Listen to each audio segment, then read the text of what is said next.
কাজী আবু বকর খানে কাবার পাশেই এক জায়গায় বসবাস করে, মানুষের বাড়িতে মানুষের বাগানে কাজ করে তার রুজি রোজগার মিলান। হজের মৌসুমে পৃথিবীর বিভিন্ন দেশ থেকে যখন হাজিগণ ওইখানে গিয়া জমা হন, হাজিদের খেদমত করেন, যা পান এইটা দিয়েই দিন কাটান। হঠাৎ করে একদিন এই কাজী আবু বকরের সামনে টাকার একটা ব্যাগ পড়ে আছে। আগের দিনের ব্যবসায়ীরা কাপড়ের ক্ষতি ব্যবহার করতেন, ক্ষতি কোমরে বাইন্ধে রাখতেন। মুরব্বী যারা তারা তো চিনার কথা, ক্ষতি দেখছে। এইরকম একটা কাপড়ের ক্ষতি, কাপড়ের ব্যাগ। কাজী আবু বকর ভাবতেছেন ওইটা কি ধরবো না জায়গায় পড়ে থাকবে। আবার চিন্তা আসলো যদি কোনো দুষ্ট লোকের দৃষ্টিতে পড়ে আসল মালিককে আর পাইব না। তাই উনি এটা উঠাইলেন, মুখ খুললেন, গিরা খুলে দেখেন এটার ভিতরে টাকা পয়সা এবং স্বর্ণের কিছু অলংকার আদি।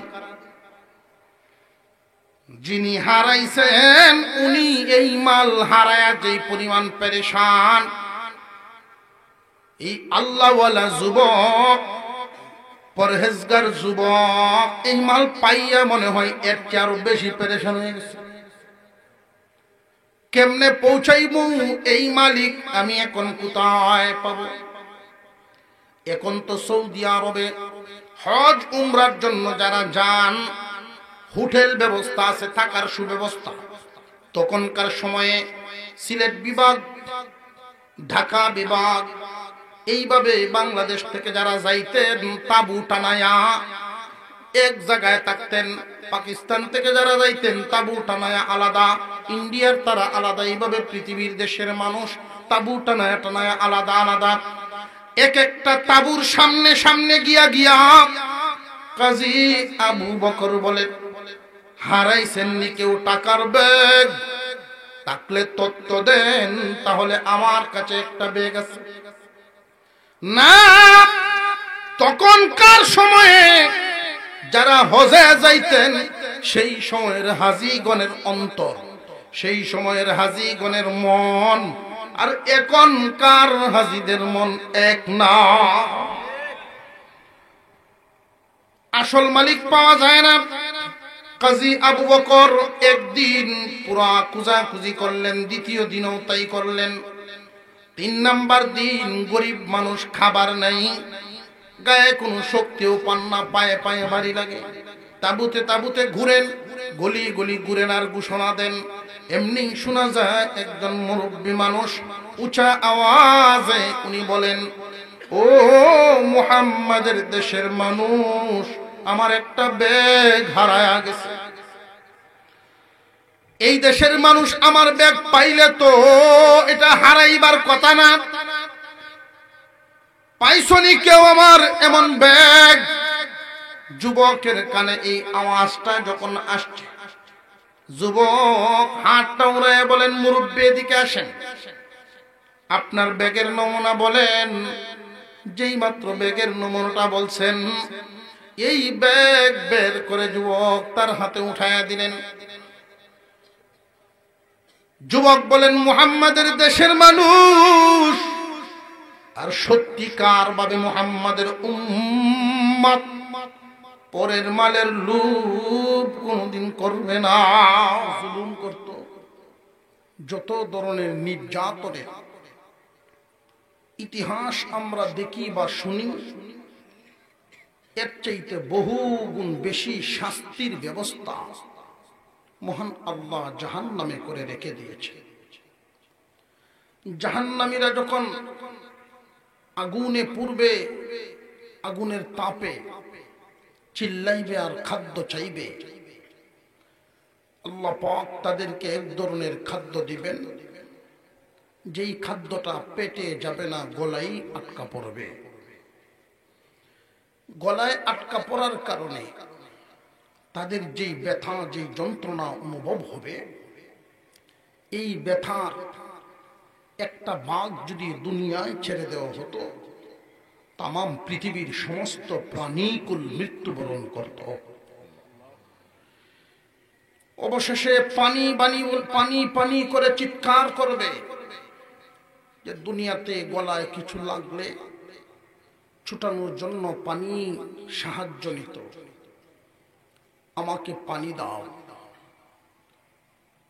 ওই দিন জাহান্নামীকে যেই পানিটা দেওয়া হবে, আল্লাহ পাক ফেরেশতা খাদেম রেখেছেন জাহান্নামের শাস্তি পরিচালনার জন্য 19 জন ফেরেশতা। সেখানে জাহান্নামীরা আগুনের বেতের আঘাতের কারণে এদের বিভিন্ন জায়গা থেকে রক্ত পড়বে, আগুনের তাপের কারণে ঘাম নির্গত হবে, আক্রান্ত জায়গা থেকে পেকে গলে পুজ নির্গত হবে, ঘাম রক্ত পুজ তিনটাকে একত্রিত করে জাল দিয়া টকবগে গরম করে যখন জাহান্নামীরা পানি পানি করে চিৎকার করবে, তখন ওই নাফরমানদেরকে এই জাতীয় পানি দেওয়া হবে। দুনিয়ায় আমি যা বলেছিলাম এর উল্টা করিয়াছিলে, আমি ডেকেছিলাম হালাল খাওয়ার জন্য, তোরা হালাল খাস নাই, হারাম পছন্দ করে হারাম খাইতি, আর এখন আমার কাছে পানির আবদার করো, নেও তোদের জন্য এই পানি রাখিয়াছি। যেই মাত্রই উত্তপ্ত গরম তিন মিশ্রণ ঘাম রক্তপুজ তিনটার মিশ্রণ একত্রিত করে এদেরকেই মুখে ঢেলে দেওয়া হবে। একটা টুট জমিনে, আর একটা টুট আগুনের তাপে গরমের তাপে 80 হাত উপরে উঠে যাবে। এই পানিটা যখন আগের খাদ্যটা গলায় লেগে থাকা, গলায় আটকে থাকা বিষাক্ত খাবার ওই গরম পানির তাপে গলে গিয়ে পেটে ঢুকবে, পেটে ঢুকিয়া ওদের খিদা নিবারণ হইবে না, বরং নারী বুড়ি যা আছে সব কিছু গলাইয়া পিছনের পায়খানার রাস্তা দিয়া বের করবে। নাউযুবিল্লাহ। কোন কোন জাহান্নামীকে শাস্তি দেওয়া হবে, জিনাকারী যারা, ওই জিনাকারীদেরকে শাস্তি দেওয়া হবে আগুনের শিখ, আগুনের তার এদের পেশাবের রাস্তা দিয়া প্রবেশ করানো হবে। যে সমস্ত নারীরা জিনা ব্যভিচারে লিপ্ত হয়, পুরুষরা জিনা ব্যভিচারে লিপ্ত হয়, ওদের গুপ্তাঙ্গ পচে গলে যখন পড়তে থাকবে, হিট করে আগুনের ওই জাতীয় শিখ তাদের লজ্জাস্থানে প্রবেশ করানো হবে। নাউযুবিল্লাহ মিন যালিক। সুদখোরদের জন্য এক ধরনের শাস্তি, ঘুষখোরদের জন্য এক ধরনের শাস্তি, বেনামাজির জন্য আরেক ধরনের শাস্তি। এইভাবে শাস্তি প্রয়োগ করা হবে জাহান্নামে। জাহান্নামের শাস্তির বিবরণ সমস্ত মাখলুকাত মিলেও এমন আবিষ্কার করতে পারবে না যেই আবিষ্কার আল্লাহ করে রাখছেন। জাহান্নাম থেকে ওই কঠিন আযাব, জাহান্নামে যারা যাবে 2 ভাগে বিভক্ত। সব জাহান্নামীর শাস্তির মেয়াদ সমান হবে না। একদল জাহান্নামী হবে স্থায়ী, জীবনে কোনদিন মুক্তি হবে না। আরেক দল মানুষ বিভিন্ন মেয়াদে সাজা কেটে সাজা ভোগ করে মুক্তি পেয়ে যাবে। আল্লাহ পাক রব্বুল আলামিন এই জাহান্নামীদেরকে যেই শাস্তিটা দিবেন, খুব ভালো করে মনে রাখবেন, একদিনের সাজা তামাম পৃথিবীর মানুষদেরকে বন্টন করে দিলেও সাহস কেউ করবে না যে একদিনের সাজার একটু অংশ গ্রহণ করি। আল্লাহ পাক জাহান্নামে নেবেন মানুষকে, একদল স্থায়ী বাসিন্দা, জাহান্নামের আরেক দল অস্থায়ী বাসিন্দা।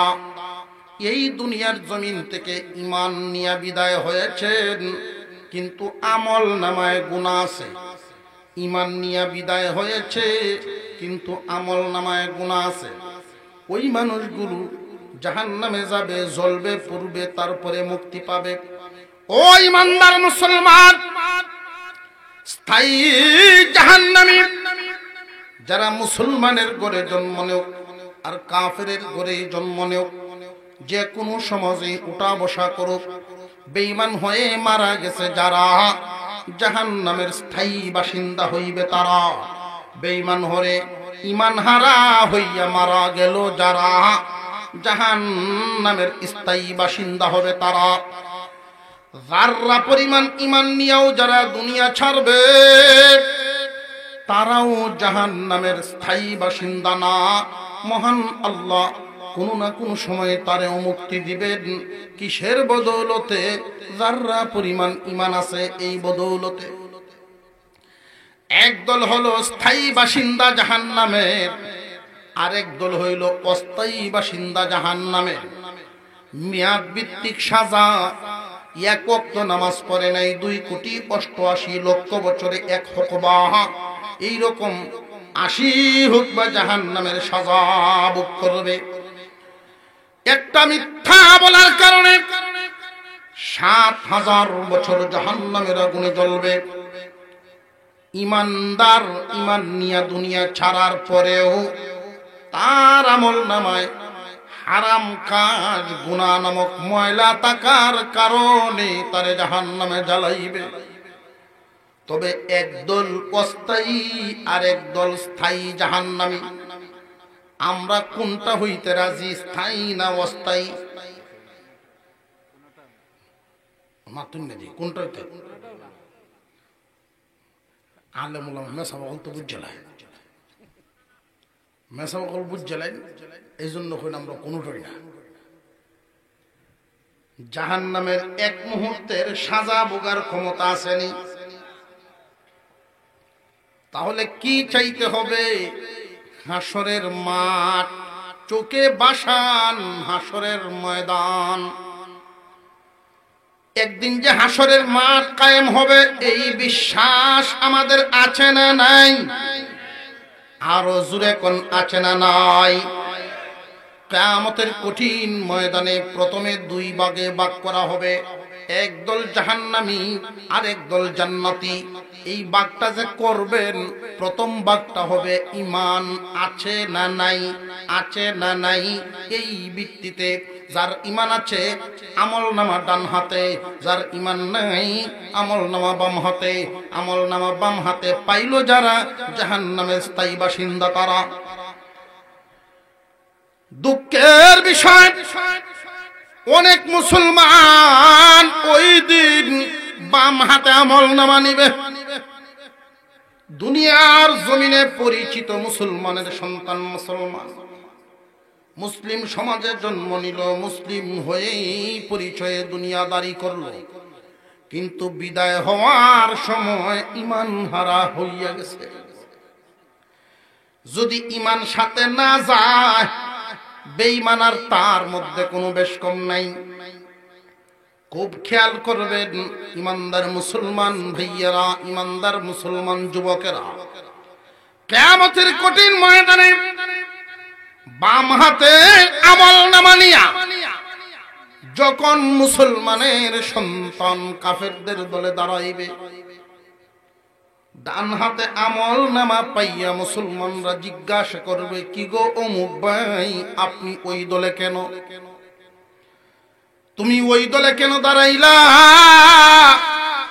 তোমার না দেখতাম দুনিয়ায়, তোমার নাম মুসলমানের নামের সাথে তোমার জন্ম মুসলিম সমাজে, তুমি না মুসলমান আসলায়, দুনিয়ার জমিনে তুমি মুসলিম পরিচয়ে, আর এখানে বাম হাতে আমলনামা নিয়া কাফিরদের দলে কেন? ওই নামদারি মুসলমান তখনই উত্তর দিবে,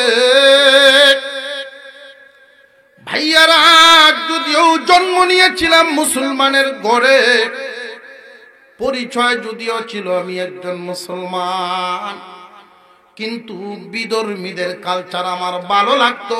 মনে মনে ইসলামের চাইতে, ইসলামের নীতি রীতির চাইতে তাদের রীতিনীতি ভালো লাগতো। যদিও পরিচয় আমার মুসলমান, চলাফেরা ছিল বেঈমানদের মতো, বেঈমানদের কালচারও পছন্দ ছিল। দুনিয়ার জমিন থেকে বিদায় হওয়ার সময় এই জন্যই ঈমান নামক দৌলত আনতে পারলাম না। আমাদের সমাজে অনেক মুসলমান, খুব খেয়াল করে দেখবেন, সব মুসলমানের রুচি আচার আচরণ সমান না। জাহান্নাম কঠিন জায়গা, শাস্তির জায়গা। জাহান্নাম থেকে যদি বাঁচতে হয়, একটা হলো স্থায়ীভাবে বাঁচা, আর একটা হলো অন্তত কোন রকম অস্থায়ী সাজা কাটিয়ে হইলেও অন্তত বাঁচা। স্থায়ী জাহান্নামী হওয়া থেকে যদি বাঁচতে হয় তাহলে অবশ্যই ঈমান নিয়ে মরতে হয়। আর যদি অস্থায়ী সাজাও আমি ভোগ করতে চাই না, তাহলে আমার জন্য আরেক হিসাব। প্রথম কথা হলো ঈমানের সাথে মরা। ঈমানদার হইয়া মরতাম না বেঈমান হইয়া মরতাম? বেঈমান হইয়া মরবে যারা, চিরস্থায়ী জাহান্নামী তারা। মুসলমানের সন্তান হইলেও বেঈমান হইতে পারে না, পারে না। অনেক মুসলমানের সন্তান পরিচয় মুসলমান, কিন্তু যাওয়ার সময় ঈমান নিয়ে যাইতে পারে নাই। এই মানুষগুলো কারা?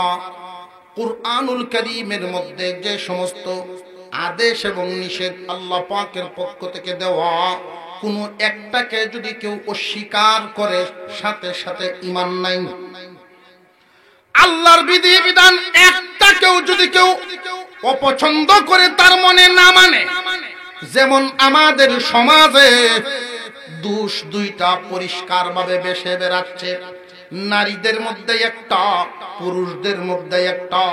নারীদের মধ্যে একটা হলো, কোন স্বামী যদি একাধিক বিয়ের আইন শোনায়, একাধিক বিয়ের বিধান নারীরা মন থেকে গ্রহণ করতে চায় না, অথচ কুরআনুল কারীমের বিধান, এই বিধানটা মন থেকে মহিলারা মানতে চান না। ঈমান থাকা না থাকার বিষয় সেটা। মন থেকে মাগো বুনগো, মন থেকে মেনে নাও। তুমি যদি চাও আমার স্বামী দ্বিতীয় কোনো বিয়ে না করো, তোমার সর্বোচ্চটুকু চেষ্টা দিয়া তোমার স্বামীর মন জয় করে তোমার দিকে ফিরায় রাখো, তাহলে তুমি সফল নারী। তোমার স্বামী একাধিক বিয়ের কথাটা যদি তোমাকে শোনান, অথবা কোনো জায়গায় একজন মহিলা দ্বিতীয় বিয়ের কথা শুনলেই দেখবেন এই বিধানের বিরুদ্ধে অপছন্দ বাপ তার কথায় গন্ধ পাওয়া যায়। আপনারা দিল না, এই অবস্থাটা আছে না? নাই ডরাইতেছেন আপনারা যে বাড়ির যাই মুখে হুজুরি কথা কইয়া। মহিলাদের মধ্যে এইটা দোষ, ঈমান হারাইবার মতো দোষ। পুরুষ জাতির মধ্যে যেই দোষটা দেখতে পাই, সেটা হলো, খুব খেয়াল করে শুনবেন, সুদের কারবারি। সুদ যে হারাম, সুদের যত স্তর, সর্বনিম্ন স্তর আপন মার সাথে জিনা করা, সর্ব উচ্চ স্তর আল্লাহ এবং রাসূলের বিরুদ্ধে জমিনে যুদ্ধ করা। আল্লাহ এবং রাসূলের বিরুদ্ধে যদি যুদ্ধ করে ঈমান থাকে না, বেঈমান হয়। আপন মার সাথে জিনাকারী কোন সমাজে সম্মানের আসন পায় না। সভ্য কোন সমাজ এমন মানুষকে বসবাসের সুযোগই দিবে না। এই কারণে অনেক মানুষ সুদ খায়, আবার যুক্তিও দেয়। বিস্কুট, সাবান, জিনিসপত্র, পণ্য বিক্রি করে একজনে লাভ করে, আমরা টাকা কাটায় লাভ করি। দোষ কেন? অর্থাৎ যুক্তি দিয়া হারামটারে হালাল করতে চায়। ঈমান হারা হইবার এই একটা কথা। কোরআনের এই বিধান মন থেকে যদি না মানে, সামান্য পছন্দ করে, কাফের হয়ে যায়। মুসলমানের সন্তান মুসলিম সমাজে জন্ম নিয়া বহু মানুষ ঈমান হারা হইবে। এক নাম্বার, কুরআনুল কারীম হাদিসের মধ্যে আল্লাহর বিধিবিধান যেগুলো আছে, আদেশগুলোকে আদেশ, নিষেধগুলোকে নিষেধ মনে প্রাণে মেনে নেওয়া, পালন করা পরে মেনে নেওয়া আগে, মনে প্রাণে সমস্ত বিধিবিধান বিশ্বাস করা। কোন একটাকে যদি ইনকার করে, যেমন দাড়ি রাখা ওয়াজিব, দাড়ি রাখা ওয়াজিব, চারো মাযহাবে, কোন মাযহাবে সুন্নাত না, চারো মাযহাবে ওয়াজিব দাড়ি রাখা, কোন মাযহাবে এটাকে সুন্নতের আওতায় আনা হয় নাই। এই যে ওয়াজিব করা হলো, এই ওয়াজিব বিধানকে যদি কেউ ছোট চোখে দেখে মনে প্রাণে অপছন্দ করে, ঈমান চলে যায়। ইসলামের বিধিবিধান যা আছে মনে প্রাণে বিশ্বাস করার নামই হলো ঈমান। কোন একটা বিধানকে যদি কেউ অমান্য করে, বেঈমান, এই হালতে মারা গেলে স্থায়ীভাবে জাহান্নাম, কোনদিন মুক্তি মিলবে না। কুরআন হাদিসের বিধিবিধানকে মনে প্রাণে মেনে নেওয়া, এটা প্রথম। স্থায়ীভাবে জাহান্নামী হওয়া থেকে যদি বাঁচতে হয়, চিরস্থায়ী জাহান্নাম থেকে বাঁচতে হলে ঈমান নিয়ে মরতে হবে। আমাদের সামনে যতটা বাধা, এক নাম্বার হলো এই বিধিবিধান মেনে নেওয়াটা। শয়তানের দুখায় দুই একটারে অমান্য করায় দিব। মনে প্রাণে বিশ্বাস করে নিবেন, মেনে নিবেন যে আল্লাহর বিধান মানলাম। দুই নাম্বার, কুরআনুল কারীম এবং হাদিসের মধ্যে যে সমস্ত বিষয়কে আদেশ করা হয়েছে, এটা তো গেল। নিষেধগুলোকেও নিজের থেকে মানিয়ে নেওয়া, যেমন পর্দা বিধান ফরজ, দেবরের সামনে বাবি। আমাদের সমাজে এই বিষয়টা খুব ইজিলি দেখবেন, খুব ভালো করে। দেবরের সামনে বাবি, শালীর সামনে দুলাভাই। শালী নাকি আপন বোনের মতো, দেবর ছোট ভাইয়ের মতো। এখানে পর্দা লাগে না। পর্দা লাগে না বলতে দেরি, কাফের হইতে দেরি নেই। খেয়াল করবেন, পর্দা লাগে না, না লাগে। আল্লাহ বলে লাগে, পণ্ডিতে কয় লাগে না। কোরআনের পক্ষে হইল না বিরোধী হয়ে গেল? হ্যাঁ, পর্দা বিধান লাগবে, আল্লাহর আদেশ অবশ্যই লাগবে, কিন্তু আমরা কমজোরি, পরিবেশ করতে পারছি না। অপরাধী নিজেকে মেনে নেওয়া, তাহলে ফাসেক থাকবে, কাফের হবে না। রে ইমানদার মুসলমান, আল্লাহ দয়া করে মুমিনের ঘরে পাঠাইছেন। প্রথম কথাটাই শুরু করেছিলাম, আল্লাহ দয়া করে মুমিনের ঘরে পাঠাইছেন। তিনি যদি চাইতেন কোন কাফিরের ঘরেও আমি আপনাকে পাঠাতে পারতেন, তখন এই ঈমান নামক দৌলত হাসিল করা অনেক কঠিন কাজ হয়ে যেত। এখন তো আল্লাহ দয়া করে মুমিনের ঘরে জন্ম দেওয়ার কারণে সহজেই ঈমানদার হয়ে গেলাম। মরণ পর্যন্ত, কবর পর্যন্ত ঈমানের পাহারাদারি করে ঈমান নিয়ে বিদায় হয়ে গেলেই সফল। চিরস্থায়ী জাহান্নাম থেকে বাঁচলাম। আরেকটা বিষয়, এটা বলেই আমরা চিরস্থায়ী জাহান্নামী হবে কারা কারা? কাফেররা যারা, এদেরকে নিয়ে তো আর বয়ানের দরকার নেই। বেঈমান সব স্থায়ী জাহান্নামী, এক কথা। কিন্তু মুমিন মুসলমান অনেক আছে, বাম হাতে আমল নামা নিয়া কাফেরদের কাতারে দাঁড়াবে। কেন? যে এরা যদিও দুনিয়াতে পরিচিত ছিল মুসলমান, বিদায় হওয়ার সময় ছিল বেঈমান, ঈমান ছিল না। লক্ষণ দুনিয়াতে থাকতেই, জিন্দা থাকা অবস্থায় কোরআনের বিধিবিধানের অমান্য করত, কোরআনের আইন কানুন মন থেকে মানত না। আরেক দল ইসলামের সৌন্দর্যকে সে পছন্দ করত না। টুপি পাঞ্জাবি কোরআন হাদিসের বিরুদ্ধে কথা বলনেওয়ালা আলেম ওলামা দেখলে চুলকানি উঠে, এমন জাতি এই জমিনে আছে না নাই? নামদারি মুসলমান, কিন্তু যাওয়ার সময় তার ঈমান থাকবে না। কথায় কথায় ঈমান যাইতেছে, কবরও নেই। সতর্কতার সাথে খুব ভালো করে শুনে রাখবেন এই কথাটা। আমার আপনার পয়গম্বর বলেন, উম্মত, মানুষ যখন গুনাহ করে ঈমান তাকে দেয় ছেড়ে, গুনার হালতে ঈমান সাথে থাকে না। রে মুসলমান নামাজি, তুমি আল্লাহ ওয়ালা, আল্লাহকে ভয় করো, জাহান্নামের আগুনকে ভয় করো। এই ভয়টা অন্তরে রাখবা। গুনার হালতে ঈমান সাথে থাকে না। সুদকুররা যে আমি যে একটু আগে বললাম বেঈমান হইয়া মরবে, এই কথাটা হয়তো অনেকেই কঠিন মনে করতেছেন। হুজুর কোন যুক্তিতে কইলেন? একজন মানুষ সুদে টাকা লাগাইল, মেয়াদ হইল 6 মাস।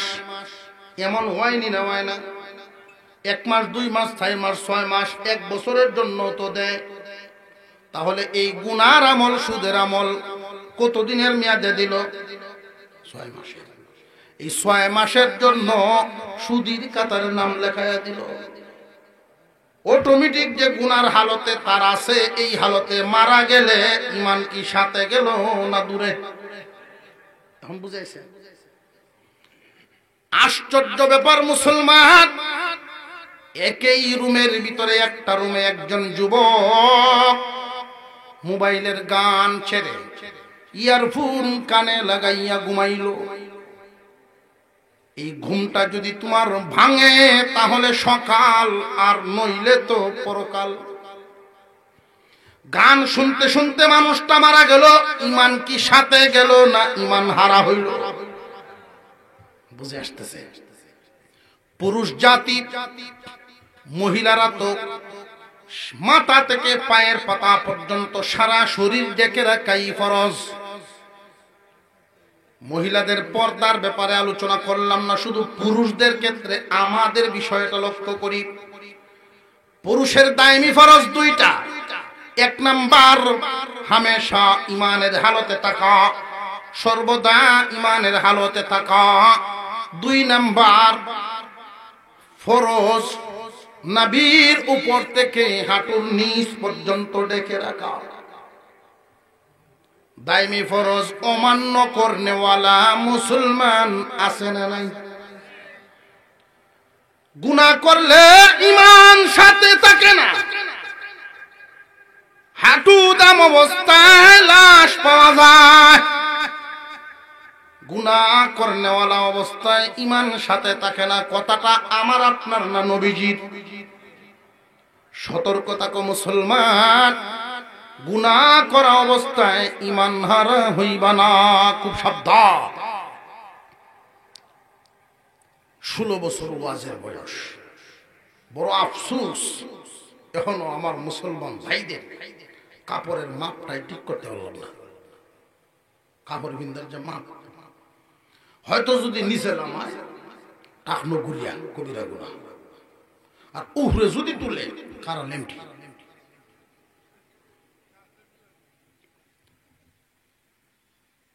নিচে নামাইলে টাকনো গুড়ে লাগে, আর উপরে তুললে 3 আঙ্গুল বাস লেমটি।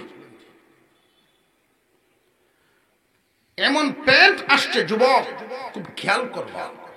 ইহুদি খ্রিস্টানদের চক্রান্ত তোমাদের উপরে ছায়া হয়ে আসে। এমন প্যান্ট বের হয়েছে 3 আঙ্গুল 3 ইঞ্চি হাইট, হাইটটা যেটা 3 ইঞ্চি, এটা পরলে যতই টানে নাভির উপরে তোলা সম্ভব না। এমন জায়গা ফিটিং দেওয়া, অর্ধেক ফাঁসাও দাম। দেখছেন? এটা আমি একদিন দেখার কারণে হচ্ছি। পোস্টার লাগায়, শুভেচ্ছা স্বাগত পোস্টার লাগায়।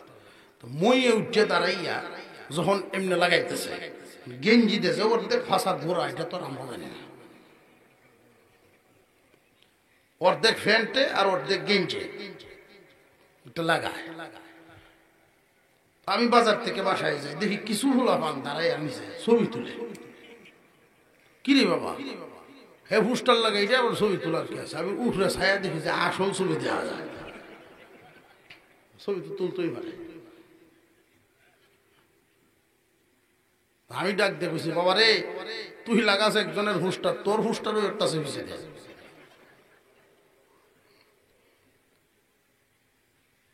প্রাণীদের মধ্যে সবচেয়ে নিকৃষ্ট প্রাণী আমরা মনে করি কুকুর, অথচ তার গুণও আছে। গুণ থাকার পরেও সে নিকৃষ্ট কেন? যেই তিনটা দোষের কারণে কুকুরকে আমরা নিকৃষ্ট হিসেবে গণ্য করি, এই তিনটা দোষ যদি আশরাফুল মখলুকাত মানুষের মধ্যে পাওয়া যায় তখন কেমন? এর মধ্যে একটা দোষ বেহায়া, শরম নাই। প্রত্যেক প্রাণী তার লজ্জাস্থান ঢেকে রাখে। ছাগল 4 আঙ্গুল লেজ দেখবে, 4 আঙ্গুল লেজ এর উপরে ঢেকে থাকে। আর কুত্তা আদাত লম্বা লেজ এর উপরে বললে তো উল্লাই, ঠিক না বেঠিক?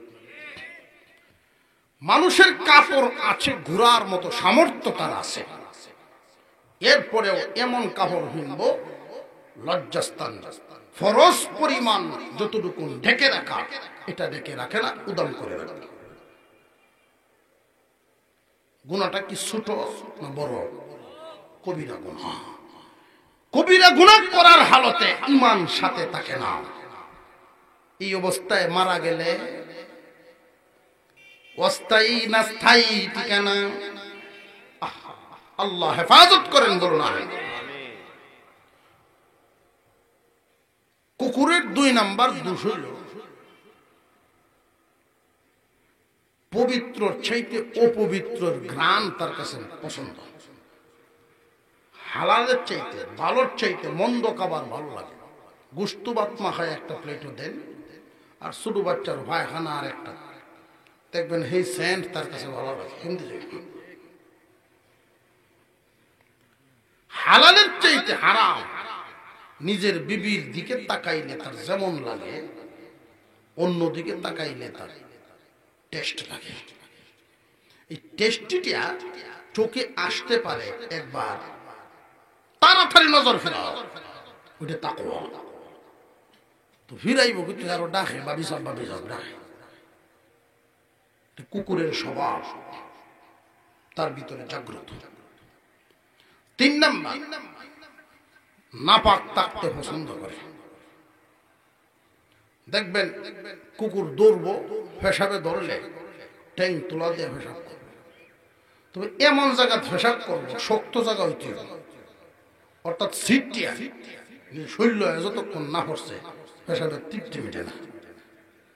কোনো কারণে যদি নরম জায়গা বা বালুর টুফাটাফার মধ্যে পেশাব করতে হয়, সিটাইয়া না পেশাব শেষ করতো না, অর্ধেক করিয়ে দৌড়বে। দেখছেন, খেয়াল করছেন আপনারা? খেয়াল করেন, মানুষের মধ্যে অনেক সেন্টান দেয়া যারা দেখতেছে, যারা দেওয়া পার্টি জমিনে আছে না? তুমি আশরাফুল মাখলুকাত, আর তার মধ্যে তহত্ত নাই, খাসলত তো এক জাত। আশরাফুল মাখলুকাত হইয়া কল্লা ডাকে। তোমার পেশাবটা হইতো অন্য প্রাণীদের চাইতে ভিন্ন, তোমার খাবারটা হইতো অন্যদের চাইতে ভিন্ন, তোমার পোশাক আশাক হবে অন্য প্রাণীর চাইতে ভিন্ন। একদল মানুষ ঈমান হারা হয়ে মরবে, যারা চিহ্নিত বেঈমান কাফের।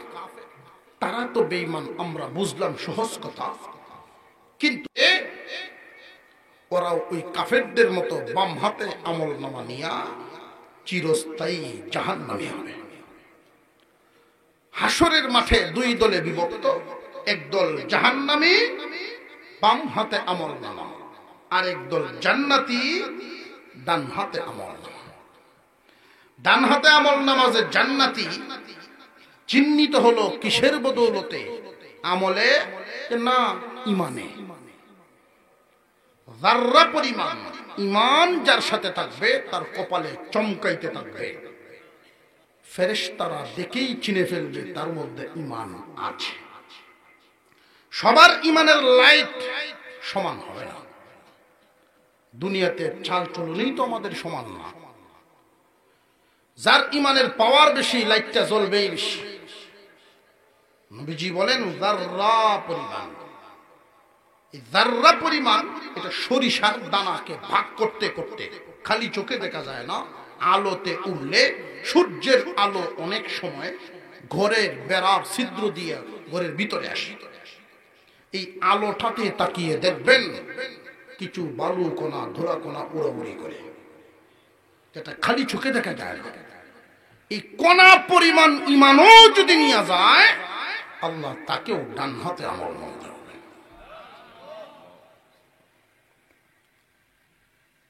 ডান হাতে আমল নামা নিল একদল, আর একদল বাম হাতে।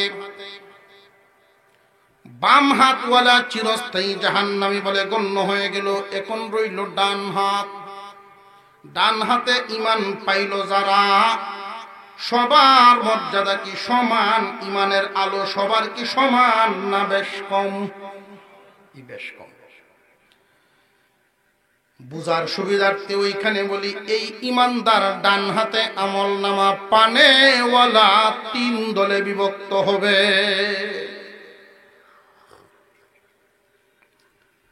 আমরা অনেকেই মনে করি আল্লাহর রহমত তো আছে, আল্লাহর যে রাগ আছে এটা খবর নাই, এটা মনে করি না। আমাদের একজন হুজুরকে এক লোকে জিজ্ঞাসা করলো যে হুজুর, আল্লাহ তো দয়ার সাগর। বলে হ, কোন সন্দেহ নেই। তিনি কি পারেন না দয়া করে আমাদেরকে মাফ করে জান্নাত দিতে? হ্যাঁ পারেন, কোন সমস্যা নেই। কয় আহ, আপনারা যে একটা টকা খাইলেন হুজুর। তো হুজুর বললেন কেমনে? কই এই যে দাড়ি টুপি পাঞ্জাবি ভাগরি একটা নিয়ম নীতির ভিতরে, আর আমরা ইচ্ছা মতো ঘোরা চালাই। তো দিন শেষে সর্বশেষ আপনারা যেখানো আল্লাহর দয়া আমরাও হেন, মাঝখানে আপনারা একটা টকা খাইলেন। হুজুর বললেন আপনি কি করেন? যে আমি উপজেলার অফিসার। মনে করেন বাংলাদেশ সরকার ঘোষণা দিল যে সরকারের বিশেষ দয়ায় এই দেশের যত সাধারণ মানুষ সবাইকেই এই পাওয়ার দেওয়া হলো, উপজেলার অফিসার বানায়া দেওয়া হলো। সরকার কি ঘোষণা দিতে পারেন না? কয় না, সরকারের মাথা খারাপ হয়েছে এই ঘোষণা দিতে। সরকারে যদি সাধারণ মানুষের এই পাওয়ার না দিতে পারে, মাথা খারাপ না হয়ে থাকে, আল্লাহর কি তা খারাপ হয়েছে?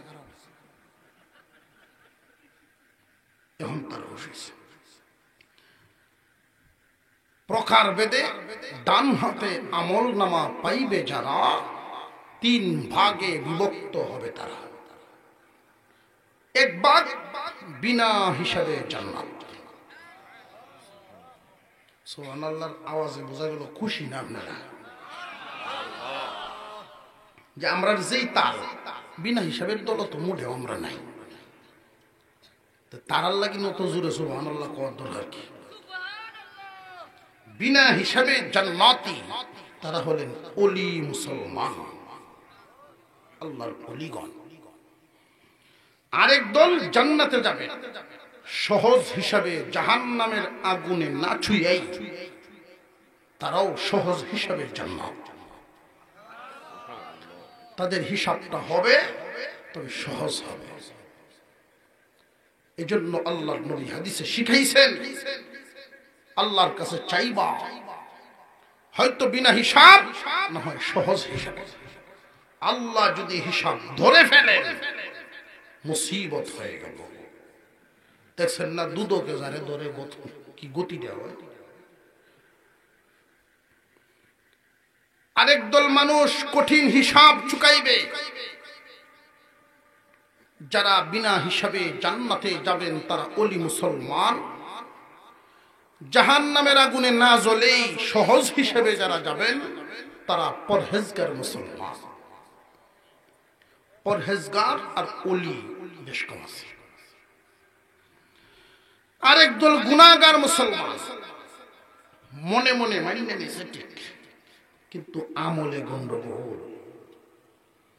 আল্লাহর সকল বিধিবিধান মনে প্রাণে বিশ্বাস করে, কিন্তু আমল করে না। রোজা ফরজ এটা জানে, এরপরেও রমজান দিনের বেলায় লাল ভরদার তোলে থাকে। এমন তা হয়ে আছে না?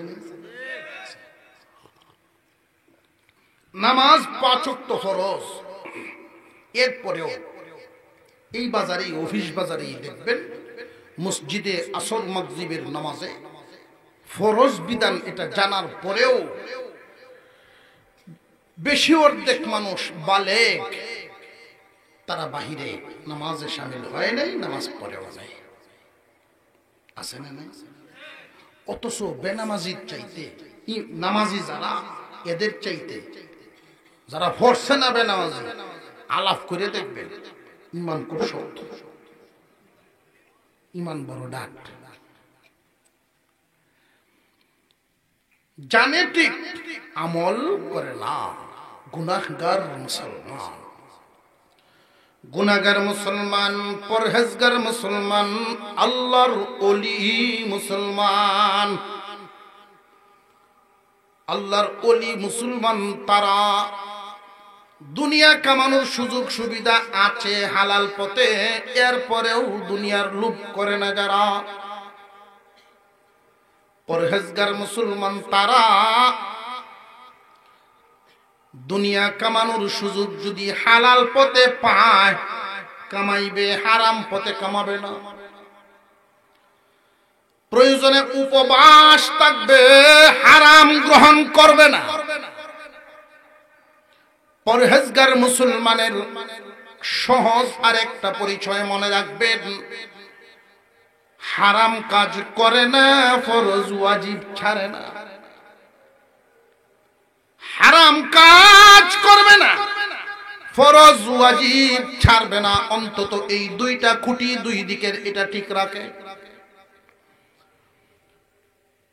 আর গুনাহগার মুসলমান যারা, ফরজ ওয়াজিবের কোনো ঠিকানা টুকানা সীমানা সুমানা নাই, মনে যেমনে চায় এমনে চলে, ওই মানুষগুলো রব চাহি জীবন যাপন করে না, মন চাহি জীবন যাপন করে। বেঈমানরা প্রকাশ্যে আল্লাহর বিরুদ্ধে মূর্তির সামনে মাথা দেয়, প্রকাশ্যে অন্যের গোলামি করে। আর এই ইমানদারেরা প্রকাশ্যে আল্লাহর উপরে ঈমান এনেছে, গোপনে মনে মনে মনের গোলামি করেছে। আল্লাহ পাক এই জন্য এদেরকে জাহান্নামে জ্বালাইবেন, যার অপরাধ যেই পরিমাণ সাজাও দিবেন সেই পরিমাণ। সাজাটা দিবেন কোথায়? আল্লাহ ব্যতীত অন্য কাউকে মানে যারা জাহান্নামী, তো তারা স্থায়ী আর অস্থায়ী, স্থায়ী আর অস্থায়ী উভয়ের জাহান্নাম এক জায়গায়। যে এক জায়গায় কেন? যে তারা যেই দলের তোমরাও সেই দলেরই। সামান্য যাররা পরিমাণ কিছু কিছু ঈমান থাকার কারণে আল্লাহ সাজা বুগাইয়া তোমারে আনবেন। আমরা কি এই দুনিয়ার জমিন থেকে বিদায় হওয়ার সময় গুনাহগার হইয়া মরতাম না পরহেজগার? ওলি যদিও হইবার না পারি, অন্তত পরহেজগার হইয়া যদি মরতে পারি, জাহান্নামের আগুন থেকে বাঁচলাম। স্থায়ী জাহান্নামীও না, অস্থায়ী মেয়াদি সাজাও না, কোনোভাবেই জাহান্নামের আযাব সহ্য করতে পারবো না। আল্লাহ পাক রব্বুল আলামিন এই দুনিয়ার জমিন থেকে বিদায় দেওয়ার আগে আল্লাহ যেন আমাদের সকলকেই ঈমানওয়ালা, পাক্কা ঈমানওয়ালা বানায় নেন। কালিমা পড়াইতে পড়াইতে দুনিয়ার থেকে বিদায় দেন। সবাই বলেন আমিন। একজন মানুষ যদি মনে প্রাণে এই কথাটা বসায় দেন যে আমি যতদিন জিন্দা থাকবো হারাম খানা লইব না, হারাম গ্রহণ করব না, হারামে যদি তারে ধরতে না পারে, আমল দিন দিন শুধু বাড়তে থাকবে। হারামে যখন 6 লাভ হয়ে যাবে, হারাম পরা, হারাম খাবার, এই চিন্তাটা যখন মানুষের মধ্যে চলে আসে, হালাল হারাম ভেদ বিচার করে না, তখনই মানুষ ইবাদত গুজার হইতে পারে না। পরের মালের লোভ অন্তরে আনবেন না। তাকদীরের বিশ্বাস আমাদের আছে না নাই?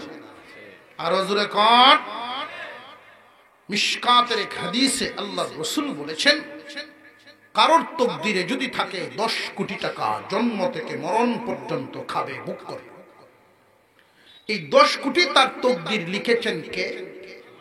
আরো জোরে। আপনার কষ্ট হইতেছে আমি জানি, কিন্তু জোড়া লাগানোটা এটা আমার ইচ্ছার বিরুদ্ধে হয়েছে। আমি গতকাল জেনেছি যে এত দূরত্বে জোড়া লাগানো হয়েছে, সেটা তো আমার উপর একটা টাড়া ভাঙছিল না। আমি এত দূর ওই মনীষ নেত্রকোনার থেকে মানুষ আসা, তোমরা তো আধা ঘন্টার দূরত্ব রাখা যায়, জোড়া লাগাইলে এইভাবে 2 ঘন্টা। এমন বিপদ নাজিল উপরে করছে, অপেক্ষা মরণের মতো। আপনাদের হালত হচ্ছে সুইট। আমার সাথে যে ছিল মিডিয়াম্যান কমলগঞ্জের সাব্বির, ও ফোন ধরতে ধরতে আমি মনে মনে করি বাবা একদিন তাকে বুঝ।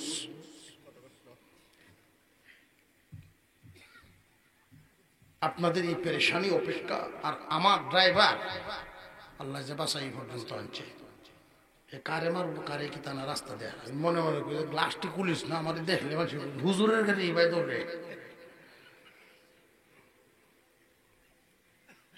পৌঁছলাম যে আলহামদুলিল্লাহ।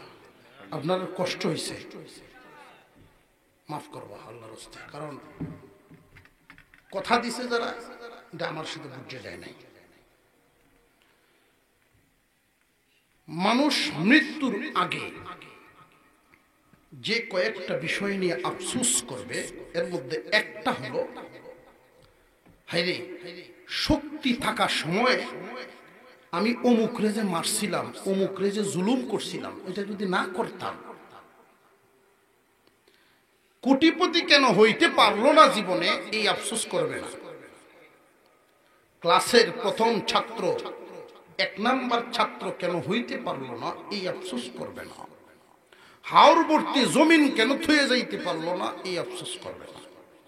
আফসোস করবে ওইটা, আমার হাত দ্বারা, আমার জবান দ্বারা কাদেরকে কাদেরকে কষ্ট দিছি, যদি জীবনে এগুলো না করতাম আজকে একটু শেষ সময়ে আরামে যাইতে পারতাম, এটা তার মনে আসবে।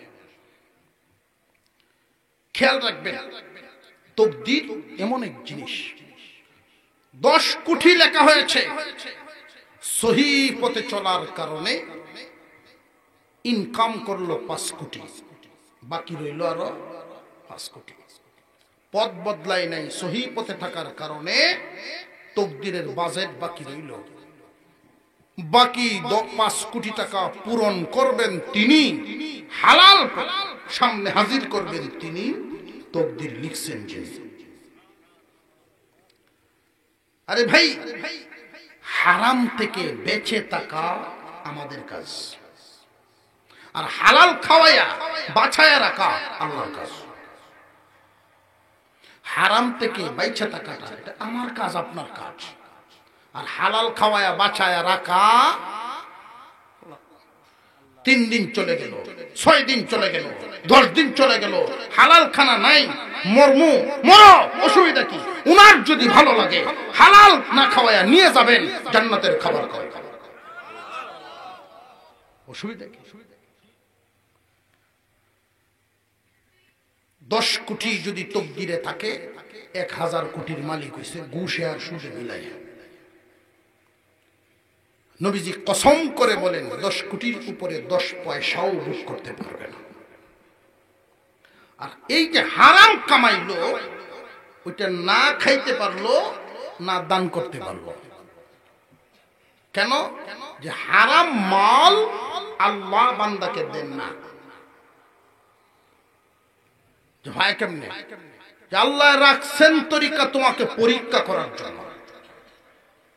হারাম বান্দাকে আল্লাহ দেন না, আল্লাহর রাস্তায় হারাম দিলে আল্লাহ তা নেন না। হারাম মাল আল্লাহ বান্দাকে দেন না, এই কথাটা আমরা অনেকেই জানি না। এই কারণেই সুদকুর যদি ধনী হয় আমরা কই আল্লাহ যেমন তারে দন দিছে এমন মন দিছে। এই দন আল্লাহ দিছে। আল্লাহর দেওয়া যা হালাল তরিকায় যা, এটা হইল আল্লাহর দেওয়া।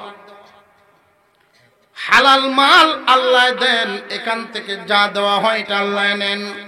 হারাম মাল আল্লাহ দেন না, আল্লাহর রাস্তায় দান করলে হারাম আল্লাহ নেন না। তকদিরের উপরে বিশ্বাস করে যুবক, জীবন সামনের দিকে নিয়ে যাও, তোমার তকদিরে যা আছে তা হবে। তুমি তোমার কাটা ঠিক রাখবা, পাল্লা ঠিক রাখবা, নীতি ঠিক রাখবা। ব্যবস্থা করার মালিক কে? ছোট্ট একটা ঘটনা মনে পড়ে গেছে, এটা বলেই আপনাদেরকে নিয়ে দোয়া করব।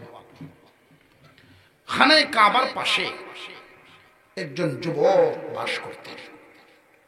এই যুবকের নাম কাজী আবু বকর, কুরআনুল কারীমের হাফেজ। গরিব বেচারা, কাজ করলে খাবার আছে, কাজ নাই, খাবারও নাই। এমন পরিস্থিতির একজন গরিব মানুষ আমাদের সমাজে যদি থাকে, তারে তো আমরা অনেক ছোট চোখেই দেখি। কাম করলে খাবার আছে, কাম নাই, খাবার নাই।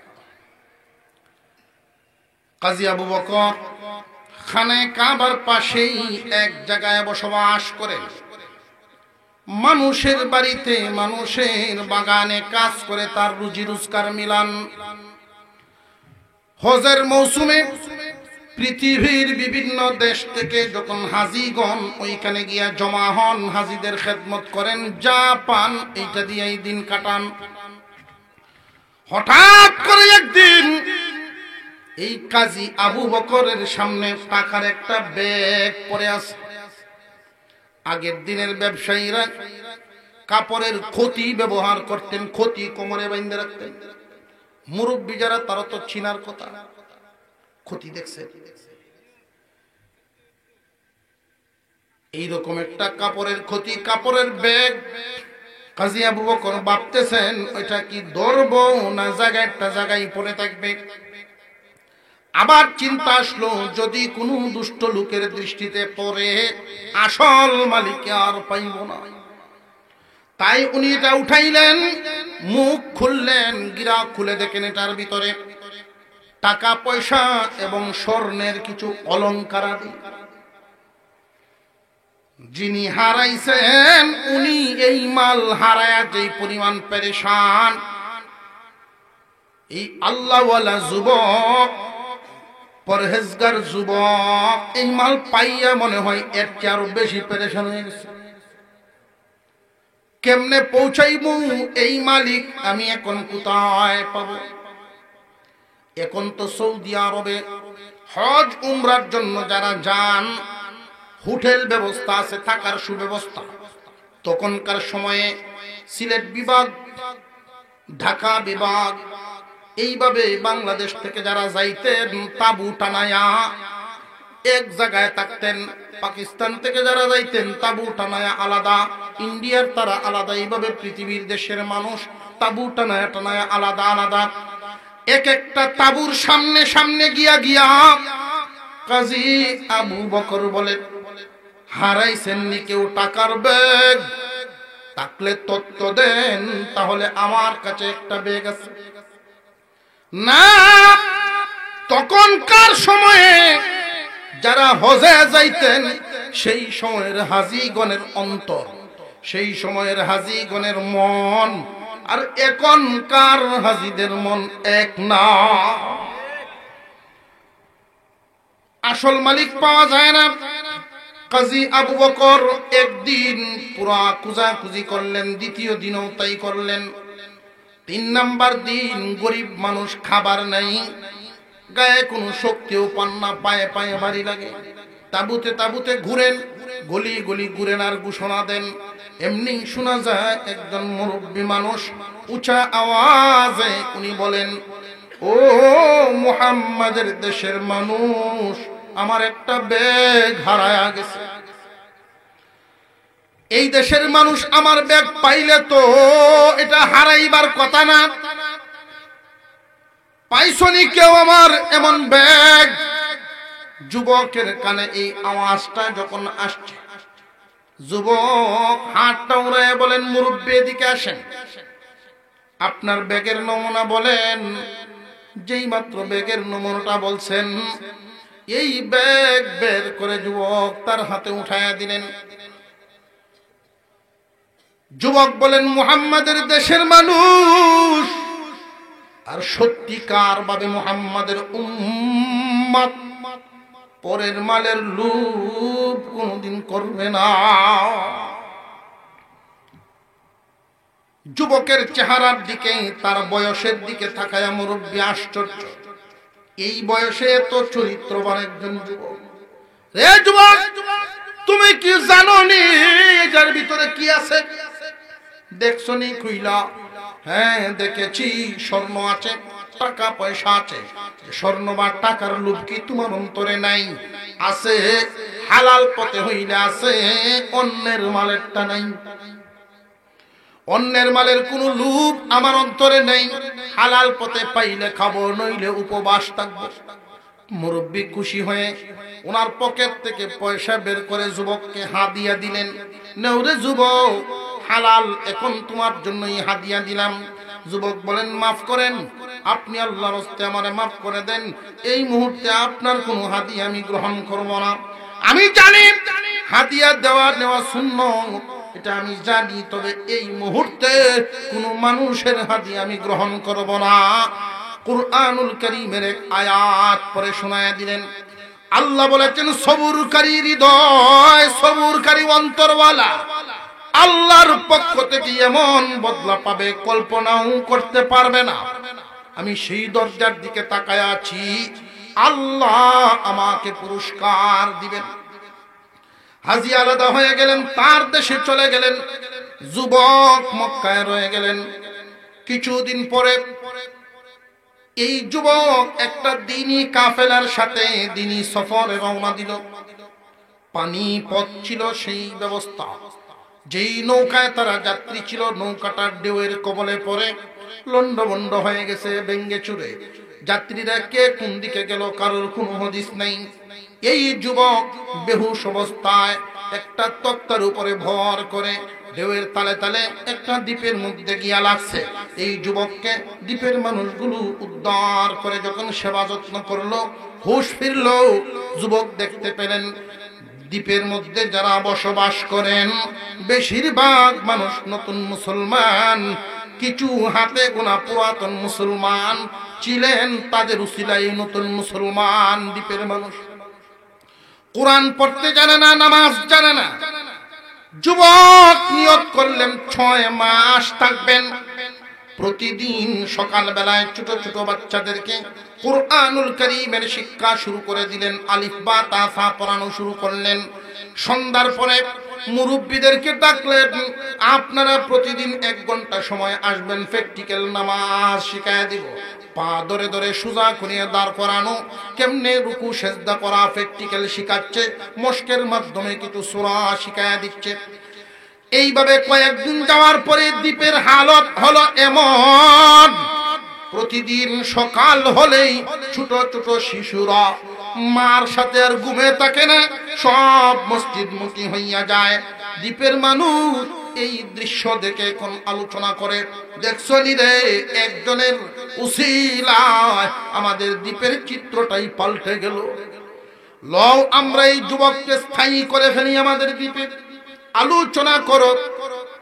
যুবককে গিয়ে কয়েকজন মুরব্বী জিজ্ঞাসা করেন, তোমার বাড়িতে কে কে আছে? নাই, আমার আপন বলতে কেউ নাই, মা নাই, বাবা নাই, ভাই বোন কেউ নাই। যে যুবক, আমরা ধনী বাপের সন্তান একটা দেখে, কোন ধনী বাবার একটা মেয়ে দেখে বিয়ে করে দেই, দিনই স্বার্থে তুমি এখানে থাকো। যুবক বলেন, আমিও চিন্তা করি, আপনারা যদি মন থেকে মহব্বত করে রাখেন, এইখানে দিনই তাগাজায় থাকা প্রয়োজন।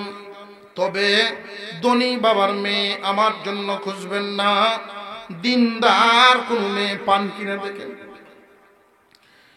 সারা দ্বীপ তালাশ করে দেখে একজন পুরাতন মুসলমানের একটা মেয়ে, বাবা নাই, সম্পদ রেখে গেছেন। এই মেয়ের মা আছে পরিবারে।